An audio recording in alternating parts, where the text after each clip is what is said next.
Hello guys, आप सभी का स्वागत है मेरी बीपीएससी की दुनिया में। आज मैं स्टार्ट करूंगी न्यू चैप्टर घटना चक्र का। इससे पहले मैंने कल डाला था संविधान सभा का 1946। आज मैं डालने जा रही हूँ न्यू चैप्टर अंतरिम सरकार का गठन 1946। कांग्रेस द्वारा वायसराय के नवीनतम प्रस्तावों को स्वीकार कर लेने के बाद 12 अगस्त 1946 को लॉर्ड बेवले ने कांग्रेस अध्यक्ष जवाहरलाल नेहरू को अंतरिम सरकार के गठन के लिए आमंत्रित किया। 24 अगस्त 1946 को पंडित नेहरू के नेतृत्व में भारत की पहली अंतर्राष्ट्रीय सरकार की घोषणा तथा 2 सितंबर 1946 को इसका गठन हुआ, जिसमें प्रारंभ में मुस्लिम लीग की भागीदारी नहीं थी। डॉक्टर राजेंद्र प्रसाद वर्ष 1946 में बनी भारत की अंतरिम सरकार में खाद्य एवं कृषि मंत्री थे। इस सरकार में रक्षा विभाग बलदेव सिंह के पास था, जबकि विदेश मामले तथा राष्ट्रीय मंडल संबंध का विभाजन जवाहरलाल नेहरू के पास था। वर्ष 1946 की अंतरिम सरकार में आसफ अली को रेल और परिवहन विभाग सौंपा गया था। वर्ष 1946 में लॉर्ड बेवले के बहुत कहने सुनने पर मुस्लिम लीग की अंतरिम सरकार में शामिल होने के लिए राजी हो गई। अक्टूबर 1946 को लीग के 5वें सदस्य सरकार में शामिल हो गए।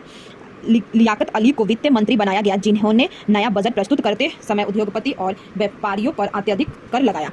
2 सितंबर 1946 को गठित अंतरिम सरकार में अब्दुल कलाम आजाद मंत्री नहीं थे। इस सरकार में शामिल होने वाले 12 कांग्रेसी मंत्री थे। पंडित जवाहरलाल नेहरू, सरदार वल्लभ भाई पटेल, डॉक्टर राजेंद्र प्रसाद, आसफ अली, श्री राजगोपालचारी और शरत चंद्र बोस, डॉक्टर जॉन मथई, सरदार बलदेव सिंह, सर सफत अहमद खां, जगजीवन राम, सैयद अली जाहिर और CH भाभा। हालांकि 2 सितंबर 1946 को गठित अंतरिम सरकार में लियाकत अली प्रारंभ में शामिल नहीं थे। लियाकत अली शाहिद लीग के 5वें सदस्य को 26 अक्टूबर 1946 को सरकार में मंत्री बनाया गया, जिसके कारण 3 कांग्रेस सदस्य सैयद अली और जाहिर, शरद चंद्र बोस तथा सर सफत अहमद खां को हटाना पड़ा। वर्ष 1946 के चुनाव में बंगाल में AK फजलुल हक के नेतृत्व में कृषक प्रजा पार्टी तथा मुस्लिम लीग की गठबंधन सरकार सत्ता में आई, किंतु बाद में मुस्लिम लीग का मंत्रिमंडल गठित हुआ, जो 14 अगस्त 1947 तक सत्ता में रहा। इसके प्रधानमंत्री HS शुहराबादी थे और 16 अगस्त 1946 की तिथि मुस्लिम लीग द्वारा सीधी कार्यवाही दिवस हेतु सुनिश्चित की गई थी। वायसराय के अंतरिम सरकार के फिसले को नामंजूर करते हुए मुस्लिम लीग ने स्वतंत्र एवं संपूर्ण प्रभुत्व संपन्न पाकिस्तान राज्य की स्थापना की मांग की और अत्यधिक तिथि को दंगे फैलाना एवं आतंक का माहौल बनाकर ये प्रदर्शन करना था कि हिंदू और मुस्लिम एक साथ नहीं रह सकते। इस कार्यवाही के तहत